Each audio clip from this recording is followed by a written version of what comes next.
Hey, hi. Welcome to Someone Else's Movie, the original podcast where an actor, writer, director, or nebulous industry figure gives a little love to a movie they didn't make. I'm Norm Wilner, senior film writer for Now Magazine, and this is the other thing I do. My guest this week is Cavan Campbell, a lighting designer and rigging electrician who's worked on films like Miss Sloane, Triple X, The Return of Xander Cage, and Andy Muschietti's It. His TV credits include Beauty and the Beast, Heroes Reborn, and all 4 seasons of Star Trek Discovery. He's also a filmmaker, and his latest short, the very clever psychological thriller Receiver, just shared the Air Canada Best Short Film Award at the Real Asian Film Festival in Toronto this week. It's available to stream in the festival's Film Frenzy program through this Thursday, November 19th, at realasian.com. Cavan picked What's Up, Doc?, Peter Bogdanovich's 1972 ode to the screwball comedies on which he grew up, with Ryan O'Neal and Barbra Streisand channeling Cary Grant and Katharine Hepburn, and Henry Fonda and Barbara Stanwyck and Clark Gable and Claudette Colbert, in a chaotic tale of swapped valises, mistaken identities, pretentious academics, and the occasional carrot. Look, if I got any further into the plot, you'd think I was hallucinating. You'd think you were hallucinating. This is Someone Else's Movie. When I was putting together a couple of ideas, some of the ones that I latched onto immediately were expected things that you would think that, like, okay, of course a film director is going to want to bring up something like this. And several of those I immediately had to jettison because much smarter, faster people off the block on your podcast have already talked about them, right? But there was still a handful of, like, what are for me personally classics and standbys that I thought, there's got to be something more interesting. If we're going to, like, I think what I've always appreciated about your podcast is that there's always something very timely about the selection of films. And I don't know to what extent the release schedule takes that into consideration or whether I'm reading things into happy accidents. But I felt like, okay, well, what's timely right now? And I realized I don't want to talk about another bloody depressing movie because everybody's bloody depressed. We're all trapped at home right now and the world is on fire. And I thought, okay, there are 3 movies in my life that no matter how bad things have gotten, I can watch any one of the 3 and it automatically cheers me up. And this is one of them. And I thought this is a movie that the other 2 are more recent films. People talk about them a little more commonly simply because, well, they're more recent. And I thought this is a movie from the 1970s that, like, a lot of people don't really talk about much. So this has got to be the thing. If I've got to do some homework getting ready for this, I want it to be happy homework that leaves me in a good mood. And so that seemed like a good plan. Like if this movie can, no matter how bad things are, always make me smile, then maybe it's going to do the same for some other people who haven't discovered it yet, you know? Yeah, I hadn't seen it probably since the late 80s, maybe even the mid 80s. I had revisited bits and pieces of it, but I hadn't watched it top to tail in, I guess, at least 30 years. And it hit me while I was watching it this time that we are so much further away now from the release of the film than it was from the movies that it's riffing on, which would have only been 30 or 40 years in the past themselves. It's such a strange artifact now because it is so retro then. And I was kind of transfixed by it. I don't know that I laughed this time through. I just admired it. I was sort of fascinated by the structure and the specific referencing of tropes, you know, like door slamming farce, literally being that for almost 2/3 of the film set on that floor of that hotel. The car chase that just keeps escalating, the elements that are surprisingly not racist or sexist given 1972. I was really hoping you'd bring that up because I'm lucky enough that I own the movie on Blu-ray, so I can dip into it anytime I kind of want. But before rewatching it to get ready for us chatting about it, I probably hadn't watched it in a couple of years. And this time around, I watched it, and of course, with everything that's been going on in the world, I was kind of preparing myself that it's like, okay, there's going to be some problematic stuff here. I need to prepare, like. Take from it what is fair to take from it, and also don't shy away from the critiques. Sure. And I gotta say, it's not. I was expecting it to be so much worse. I was expecting it, even in 2 years, to have aged so poorly in terms of its social outlook on things. And the funny thing is, for a film that, like, has a lot of insults and a lot of, like, joke slapstick humor, it is consistently warm-hearted throughout. possibly with the exception of just the fact that it like uniformly treats Madeline Kahn's character as a shrill harpy. But maybe we'll talk about that in a bit. But I think it's also a little more complex in how it deals with her and what she brings to that performance than to just say, it treats her like the keeping woman. But I think that's probably the most problematic part in it that has weathered the least well. Otherwise, it's like, it's pretty warm-hearted and open for a movie of its generation, you know? Yeah, I was really, I mean, it's downright progressive in a lot of things that it does. And I was really impressed with the way Bogdanovich doesn't caricature anyone, but basically he treats everyone at the same level of caricature. So it's okay. Even Eunice being so bossy works as a character point because Howard is there to be bossed. He's either taking orders from her or from Judy, depending on what the situation is. And there is never a moment where he develops agency and stands up for himself. It's great. He just keeps leaving situations rather than taking charge. And it's such a strange and unlikely use of Ryan O'Neal, who he's not exactly a dynamic leading man of the 70s, but he had a presence that was certainly more assertive than what he's doing here. And it's clearly, it's a riff on Cary Grant and the distracted, befuddled scientist of bringing up baby, but it's also just so strangely self-defeating that I really like it as a performance choice. He doesn't stand up to Barbra Streisand. He just lets her steamroll him. And it's the right move. Absolutely. I genuinely think, and you might debate me on this point, but I actually think it is Ryan O'Neal's best performance. And I say that as somebody who is a huge fan of Barry Lyndon. Okay. But I feel like what you're talking about, and I think you've probably phrased it in a more diplomatic way than I might have, which is to say that O'Neal in that era was typically not a very dynamic or layered performer.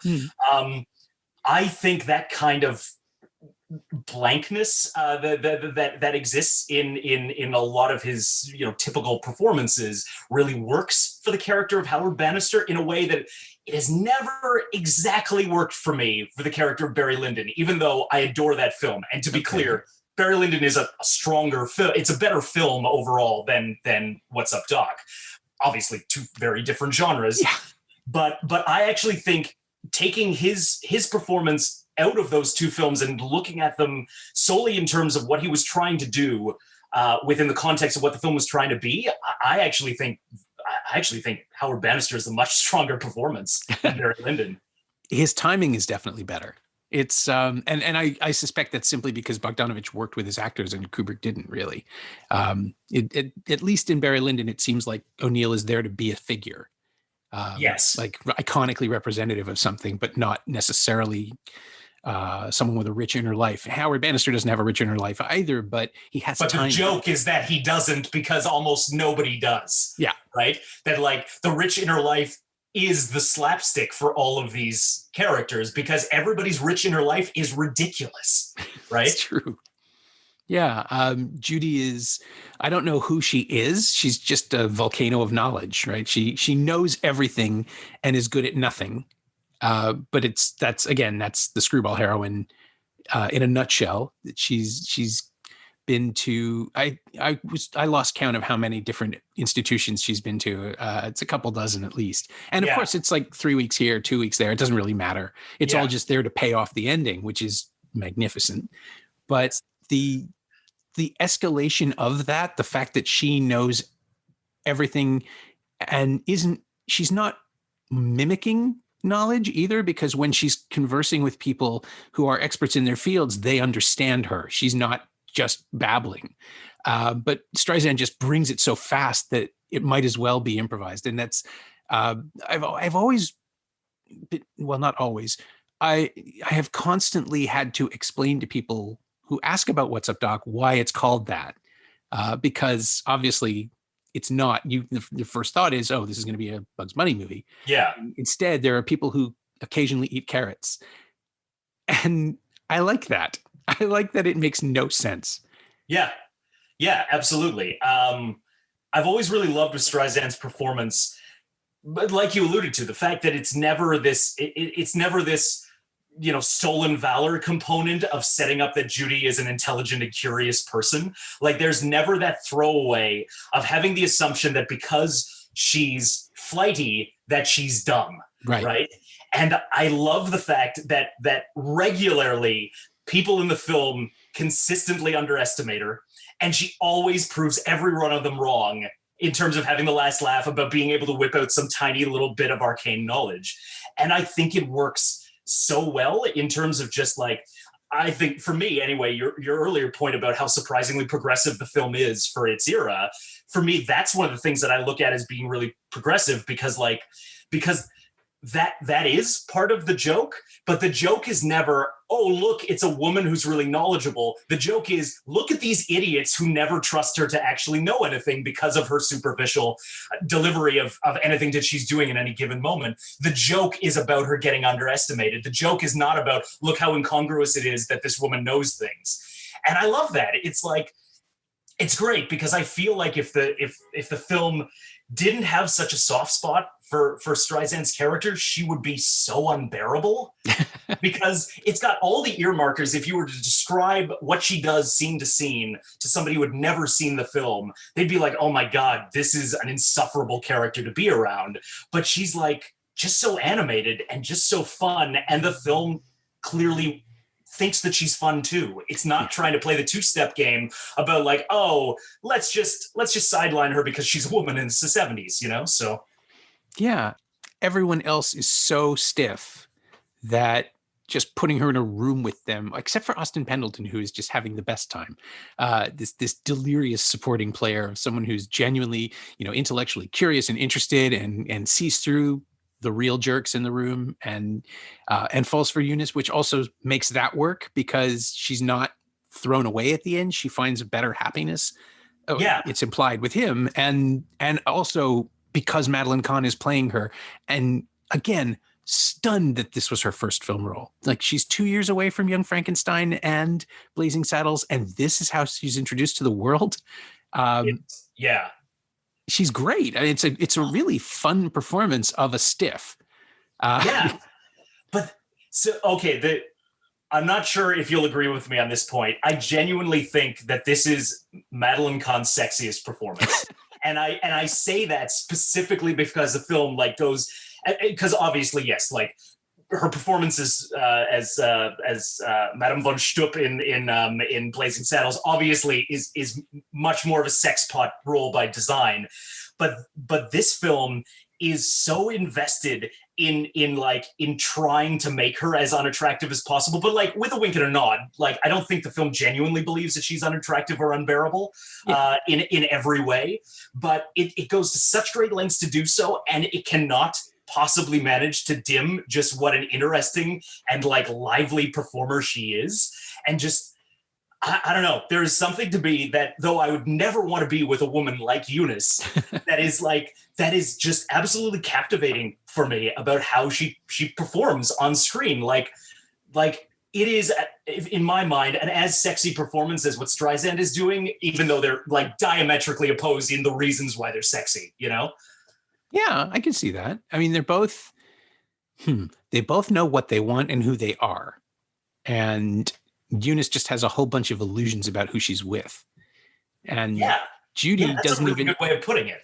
Yeah, Judy doesn't even entertain who Howard is. She immediately gives him a different name and a different history and just pushes him to be that version of himself, which he's incredibly uncomfortable with, which is why it's funny.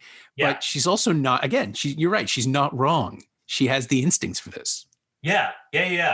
No, I don't know. I think just some really, really interesting performances, and even the weird scenes that should not work, like when Bannister ends up on the top floor, the unfinished construction floor, and finds Judy laying on a grand piano at random in a construction zone, and they just start playing so she can sing, and it's it feels so on the nose, and yet it's it is such an enjoyable scene to watch the two of them, because it's you can genuinely feel that these two people just like being around each other, and it's kind of infectious, even though the scene itself is ludicrous and had Judy not been played by Streisand, that scene would obviously not exist in the film, but it works. It manages to work in a way that I feel like there's a whole lot in this film that by description alone should not work.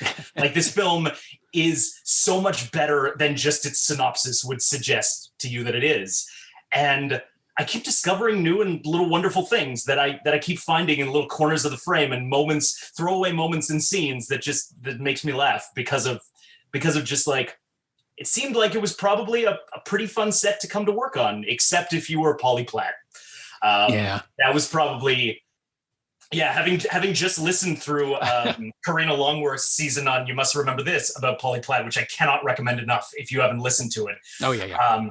It is so good, but it is, oh God, seeing her do some of the best work of her production design career, like after she and Bogdanovich had broken up, and learning about what she was going through personally at the time and how she like kept all of that to the side just to invest so much professionally into every project was heartbreaking, because I think so much of what works about this film visually and a lot of the gags when it comes to the slapstick, we need to credit Polly Platt for. Like she's the reason why the film is set in San Francisco, and San Francisco is a character in this movie, because Bogdanovich he fought her against this, as the story goes, apparently, and did not want to set it in San Francisco, and she had to drag him by the ear basically in that. And I'm like, wow, that is the kind of dedication you don't often get from a production designer, especially one that you have treated so poorly. Well, yeah, given how little she needed to invest in it at that point, I think we can say the fact that she did, I mean, of course she was a consummate professional, but also just, above and beyond. And without her, I mean, a lot of films would be very different if she wasn't involved with them, but this is, when I think about this, the tiniest details, the way just the bags themselves and the way everything around them, all the physicality stems from something that has to be small, portable, recognizable. That's a design point, and one that you can argue about forever. It still seems ridiculous to me that bag would be so popular, but of course it was 1972, and that was how things were. It was a different time, but she's got such a. Yeah, her fingerprints are all over it. I'm trying to come up with a better way of saying that, but that's exactly what it is. No, I think that's a perfect summation, because I think so much of how this film works at its best with its slapstick is, as a lot of slapstick is by nature, visual. And so many of the visual gags operate not exclusively on the basis of, visual gags in terms of how the actors perform a moment or a line or a scene, but the visual gags based on all of the peripheral imagery and objects that surround the performers in this. And from what I've heard about, just the way that Polly Platt worked in general as a production designer, she invested so much more than was typically expected of a production designer at the time. And so there was this incredible unity of bringing together a whole lot of different avenues of design within the films, even down to apparently her working really closely with several of the cinematographers who were working with her on a film, which, when you work in film, you know that oftentimes the designer and the cinematographer can be at loggerheads, depending on how the production's actually working. But hearing about the level of work and the level of artistry and unified vision that she brought to her work is, to me, astounding. And I think brings, of the three movies that she did with Bogdanovich, I think this is the one that I feel her influence the most, even though we could argue it's not the best of those three films. But I think without her, it is the one that I think would have had the least of a chance of becoming what it is, Yeah, well, it's the modern one, right? It's the only one that was shot in the present day or set in the present day. And so that gives her license to comment on things in a way that wasn't possible with the other ones. I was just thinking like Dr. Larrabee's apartment, which is the most pretentious 1972 environment you can imagine, but all of the pieces of it factor into the action. All those ridiculous art sculpture. I don't even know how you would describe that metal tree thing that was really in vogue for about 6 hours. And that stupid bauble lamp thing that Oh God, that I'm pretty sure my parents had one of, if I recall correctly. Yeah, all of our parents had one. But you're absolutely right. It's like, it's not just throwaway wallpaper. Every single element gets used in that fight scene that happens in that apartment. Yeah. It's so good. It's so good. So when did you first discover this? I mean, you couldn't have seen it in its initial release. I'm not quite that old. No, I was 4, so I yeah. may have actually been near a theater that had it, but I didn't see it until a few years later. Yeah, no, totally. So for me, the first time I would have seen it was, now I can't tell you the exact age I was, but I would have been probably somewhere in my early double digits. Okay. And a lot of that, and the credit for that really goes to my dad, who's like an architect and a painter, but has been a huge film buff for like his entire life. And certainly my entire life. And he's one of the whole reasons, a very big one, why I became a filmmaker, because he suffused so much of my youth and my childhood with this like awareness that films were not just a form of entertainment, but were like a palpable mode of expression that could follow a person through their lives and have commentary on several different phases of a person's life if it was a really strong film that spoke to you. And he always made it seem like, well, this is something you can do with your life if you want to. And so a lot of the films that have become my favorites are absolutely films he introduced me to that he saw in their initial release. Okay. And this was one of them that during the stretch, probably at any point between when I was, 11 and 14, was probably one of the ones that he sat me down to watch with him. And I will be perfectly honest. Most of the films that I really love now that I was introduced to in that era, I either did not get or I hated when I first saw them. Because, and it's to my dad's credit, even though it didn't feel like it at the time, I was typically way too young to really interlock well with like what the film was trying to get across, to really understand it. But he introduced me to like basically all of the films that are in my top 10 that are older than like the 1990s. He introduced me to, and uniformly, I hated every single one of them when I first saw them. I thought Lawrence of Arabia was boring. I did not understand Blade Runner, and I thought it was a really weird science fiction film that I did not get because my understanding of sci-fi at that time was exceptionally limited. 2001: Space Odyssey put me to sleep. But he still, it sounds abusive this way, but still like forced me to watch them in this mindset that I think was absolutely correct, that it's like, you might not love them now, but for all the things you love now, you are going to love these soon. And I don't know, created this really interesting bedrock that there were films that I was introduced to then. And this was growing up like in rural PEI. So this was all off like crappy VHS videotapes that we have to get from an hour drive into Charlottetown. And it's like films that I would go back to repeatedly because, well, kind of like I alluded to, my dad's idea that he expressed to me very young, which is that films can continue to influence you in lots of different phases in your life if they're strong enough and have enough meaning for you. But they would be films that I remember not liking, but I also remember thinking a lot about. So I would go and revisit them a few years later and be like, oh man, I was a complete idiot. I missed out on so much of this. And I think that was probably the case for What's Up, Doc also, that like, I know I didn't really get it and really didn't think it was funny exactly in the type of humor that I liked at the time that I first saw it. But then a couple of years later, probably when I was at the very beginning of high school, I rewatched it and I thought it was an absolute gas. So thanks, Dad. Yeah, nobody wants to have to admit that their parents were right all along, but clearly your dad saw some sort of artistic consciousness forming in you and nudged you along. I mean, what were you into at the time? That's a good question. I mean, probably at that time, my favorite film that I could describe as a straightforward comedy was probably Ghostbusters, I would say. That was that was a touchstone for a lot of people. Yeah, which, to be clear, still a great film. It's not in my top 10 anymore, but it's still up there. Probably makes my top 25. Forgive me for being insufferable and talking about a top 25. But people have lists. It's fine. But yeah, that would probably be the kind of comedy that I was most into around that time.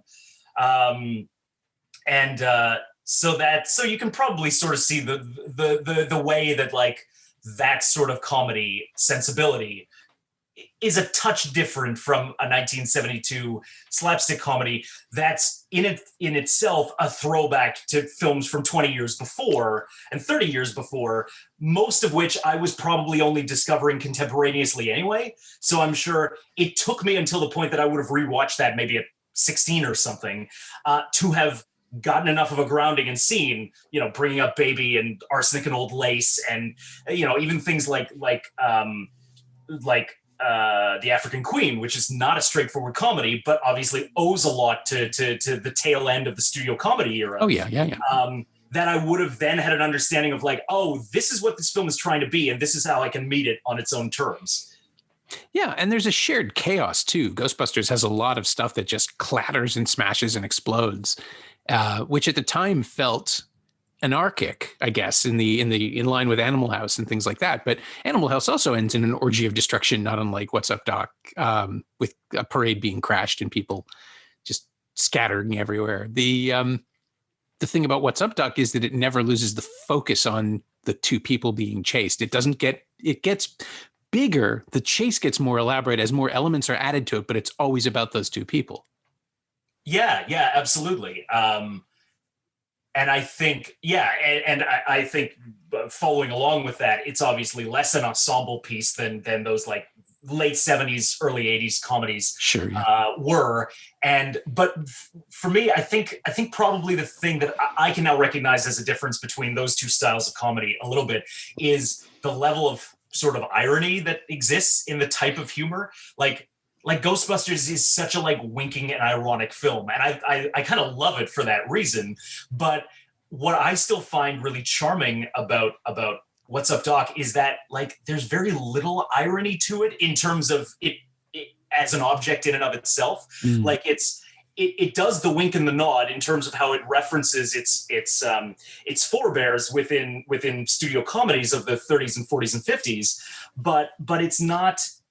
It doesn't have that like ironic distance. It is a genuine film in a way that like Ghostbusters is a like cynical film, Yeah. It's a celebration of the form in the specific reference points, to the point where I was trying to figure out if it was maybe Bogdanovich being so in love with the classical setups of the period that he didn't bring any new energy to some of them, which I think is intentional, but also kind of weird. Just the way that he doesn't use a lot of close-ups in the rapid fire sequences. He settles for masters with O'Neill just sort of muttering the punchlines under his breath in the background, which like it made me focus on it in a really interesting way, but it also disrupts your expectations of shot, reverse shot, close-up, shot, reverse shot, close-up that powered those movies. But I think some part of him is trying to say, well, they weren't that sophisticated with the camera setups. And if you look at the Philadelphia Story, the close-ups are very, very rare, and they're always soft focusy. And I'm not going to do any of that. I'm just going to shoot masters and then, the occasional reaction shot. It's a weirdly unsophisticated construction of a comic scene, but it makes you focus on the dialogue, which I think is the point. Yeah, I agree. I've probably never thought about it in exactly those terms, but I think you're bang on. The thing that I find interesting, that I think dovetails nicely with that point, that I've always kind of liked about it, is that in terms of its cinematography, like in terms of how it's lit and stuff, I think it really helps the slapstick that it is absolutely not lit or photographed like a slapstick comedy that you would expect of that era. Like it's lit. And I don't know to what extent this is intentional. It must be at least partially intentional, but it's lit and photographed like a Rock Hudson, Doris Day romantic comedy. Oh yeah. And I kind of love that because, admittedly, that's not really my favorite style of cinematography or my favorite style of lighting, just in general, for the things that speak to me in film. But I think it's really unassuming in terms of how it gets to the visual slapstick, because it almost comes in through the side door a little bit, because and I think this is what dovetails with your point a little bit, is that it is kind of unsophisticated for as rapid fire as the structure attests, and how quickly we get shifts on a dime of character interactions and buttons on jokes and things like that. And it's got an incredibly intense amount of speed, but it is photographed with an immense amount of slowness that I think just catches you off guard, that I think is charming. I feel like in other circumstances that would be a really trite way of proceeding, but somehow comes together in a way that, like, to me just makes the funny bits funnier because they're so incongruous, even visually speaking. Well, he's never showing you the funny. He's never telling you what to laugh at or what to focus on. I mean, even the car chase doesn't have a score, which I didn't remember. And to the point where I was thinking, did they have to take it out? Was there some score here before? But it wasn't. It was always like that. It's just noise. It's just engine noise and crashing and chaos and yelling. And somehow it translates as deadpan in a way that, maybe it shouldn't, but it does, because he's already prepped us that way with the hallway sequences where people are just sort of peeking their heads out of doors and closing them and opening them and closing them. But there is no little musical sting to make it funny. It's just a thing that keeps happening. And then that translates into the chaos of the car chase where more things keep happening. And we know who everybody is at this point. We're all invested in the trajectory. And it's, there's no point in trying to figure out who has which bag, because it is a magnificent game of 3-card Monte. I think at the very beginning, I kind of got it. I mean, we see what's inside, and then it immediately starts scrambling them. So there's no point in which room is that person in? Why did he go through that door? Does it even matter? And then, of course, no, it doesn't, because it's just all noise and chaos and shuffling. Yeah, no, totally. What's interesting too, following along on that same line, is it's also not edited like as high speed a comedy as it kind of is. Right. Like, it's also particularly interesting because it's Verna Fields who edited it, and this is 3 years before she edited Jaws, right? And which still, I'm sure to a lot of people seems really quaint editorially, given that it was like the beginning of the studio blockbuster era. But it is, even for it being 3 years before that, it's so not cut in a way that would in any way, I guess, to crib your earlier line, it never shows us the funny in how it's edited. Like, there's almost no visual gags that are paid off in purely editorial ways. Yeah, just Kenneth Mars getting pies in the face, basically. Yeah, exactly. Like, I don't know. I that's the thing I think on this rewatch that stuck out to me the most. Is I was finding myself just being like, because initially I was thinking of, because I was taking notes during this, thinking about like, okay, well, what if it comes up, do I want to talk about when we chat about this today? And I was thinking initially like, yeah, right, Verna Fields, I wonder if there's some kind of corollary to make between like her work on this and then 3 years later basically starting blockbuster editing with Jaws. And then I had that note at the very beginning as I was starting, and then at the end my note was like, no, in fact they do the exact opposite. Like, that's really not a very useful note at all, because it's completely wrong. I don't know. I just find so many choices that they make in this really, really charming, because of the fact that they're like unassuming and are willing to just give us the rope to find the humor ourselves a couple of times, which is like really refreshing. Yeah, I think maybe there's that early button on the joke of Howard putting a rock back and obscuring Judy's face and just trying to cut her off from him. But even that is sort of jarring, because this is going to sound, I don't know if this is going to sound weird or not, but you don't see that angle on Barbra Streisand's face anymore. I mean, she spent 20 years making sure she's only photographed in 3/4 profile from one side of her face. And so to see the range of her head is jarring now. It's just, I was amazed. It felt like the movie was getting away with something. But that's only because of history, right? It had nothing to do with the way the movie was made at the time. Of course, yeah. Yeah, I'd never really thought about it in those terms. Probably in part because I'm not a huge fan of Streisand as an actress otherwise. I think she's great in this, and I really love her performance. But I think that's a really sensible point you just made, that I'm sure there's a lot of stuff like that, particularly connected in films like this that have like a big star that whose persona then overlapped in a lot of different fields, the trajectory that they may have been on at the original time of making the film. I mean, it's right there in the title of the Streisand effect. And so I feel like we end up taking yeah, we end up taking what is then like the distant future from this film back into the film now that there's been 40 years of Streisand becoming like a complete and different persona, not exclusively connected just to her film acting work, you know? Yeah.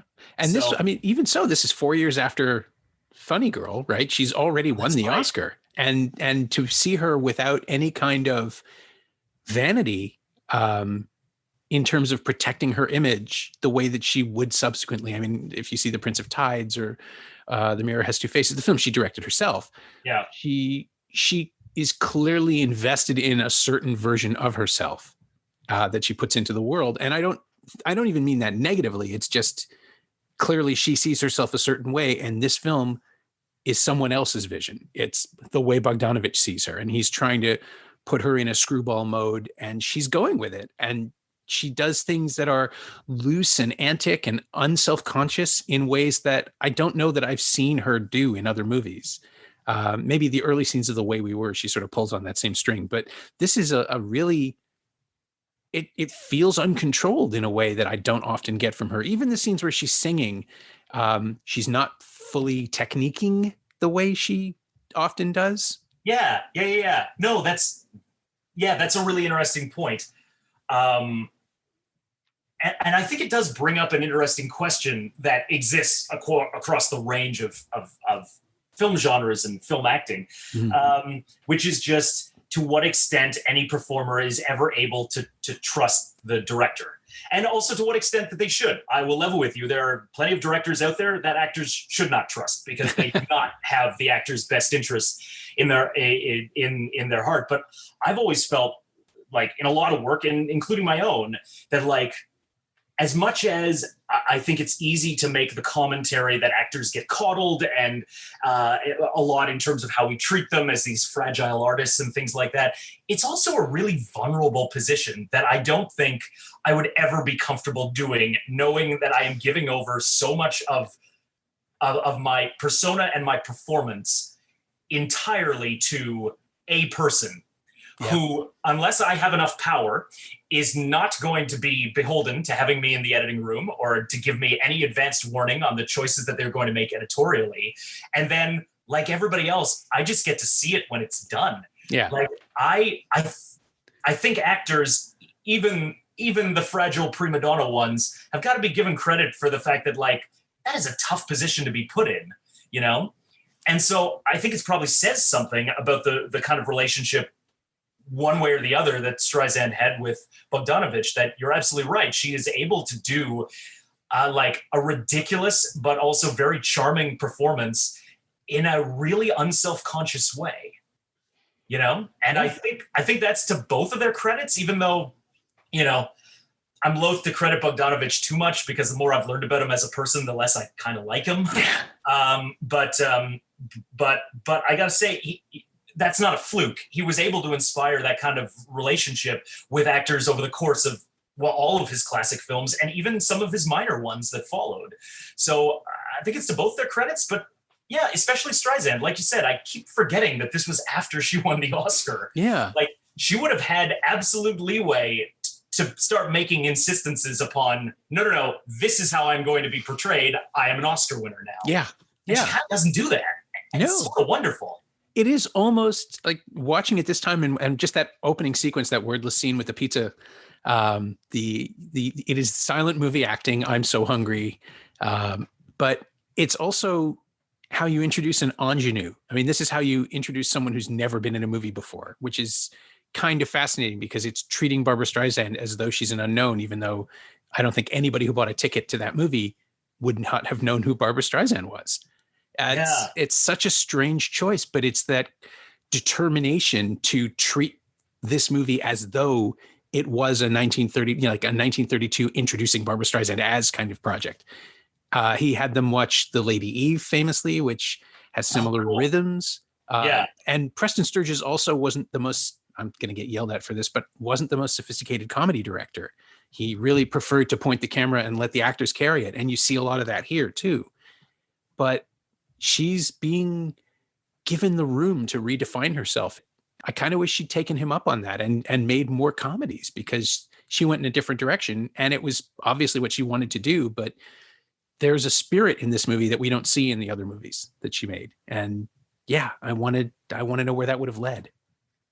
Yeah, well, I mean, it's interesting thinking about, what alternate universe path sort of exists where there was, with the What's Up Doc cinematic universe and heist pictures. She would have made heist pictures. Oh, actually, that's a really interesting idea. She would have been good at it. Oh, yeah, you're absolutely right. Yeah. I mean, this kind of love that. Yeah, this is kind of a heist movie anyway. Yeah. But the heist is being perpetrated on every character at the same time. Yeah. And now you got me thinking about, like, man, what would happen if she joined the, like, Michael Mann stable in, like, the 80s and stuff? Yeah. That, well, she wouldn't. Obviously not slapstick comedy, but... yeah, Michael Mann doesn't have much use for women, so... That's the unfortunate thing. Would have been unsatisfying. Oh, yeah. Yeah, is there anything of What's Up, Doc that you've referenced or used or taken as inspiration? For Receiver, the film that I've got out now, realistically, no. In general, because The Receiver is a very different kind. It's a psychological horror film. It's hard to weave slapstick routines from the 70s into that. Yeah. But for some work that I've done in the past, I think so. There was a romantic comedy, a little short that I made years ago that owed, I think, quite a lot to like half to the original Thomas Crown Affair and half to What's Up, Doc. Okay.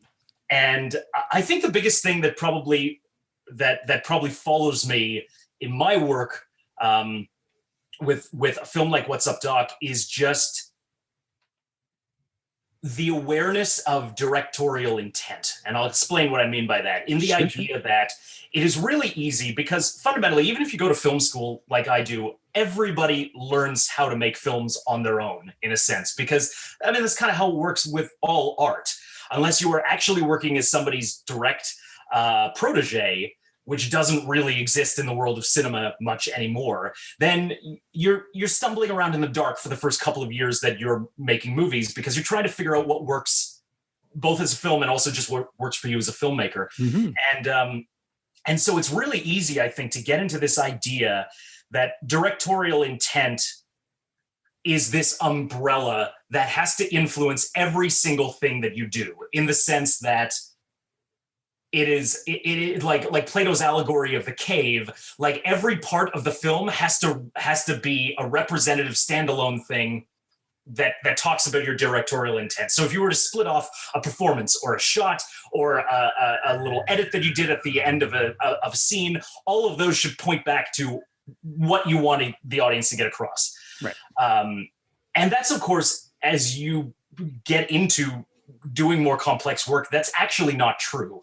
And some of the better ways of getting your directorial intent across are actually to not do the stereotypical thing, to not be constantly pointing back at the text, but to hide things in subtext by incongruous things in the text.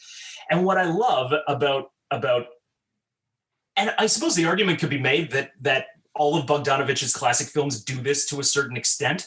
But I think for What's Up, Doc in particular, he's not in every shot, in every single moment, he is not screaming at the top of his lungs what he wants you to get across.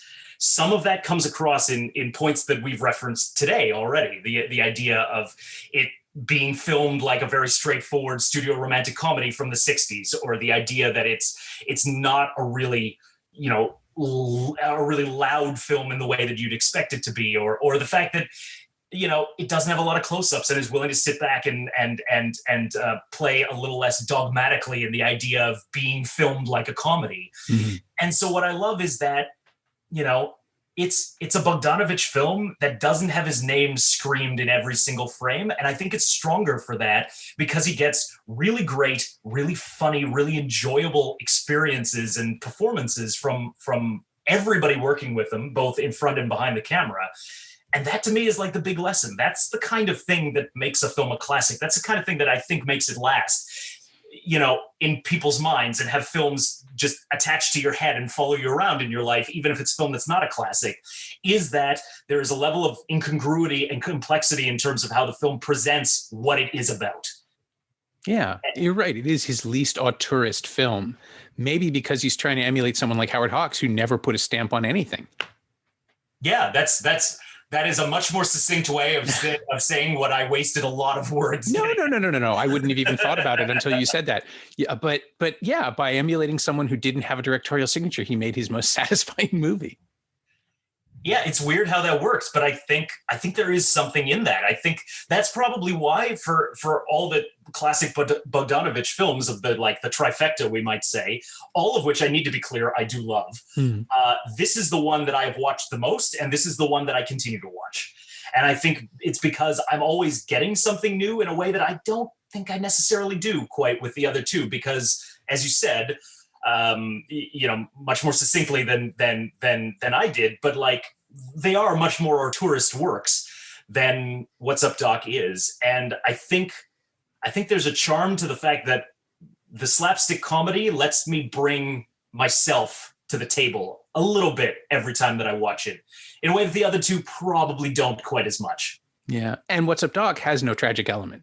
It just doesn't. There's nothing downbeat about it. It's even with the one exception of Kenneth Marr's character, who's absolutely deserving of a misery, and everything that happens to him is because of his own arrogance and the fact that he just doesn't listen to anybody else. Everyone else does get a happy ending. Yeah. I mean, even the judge gets to know that his daughter's going off to college again. Yeah, I know. Spoiler. Yeah.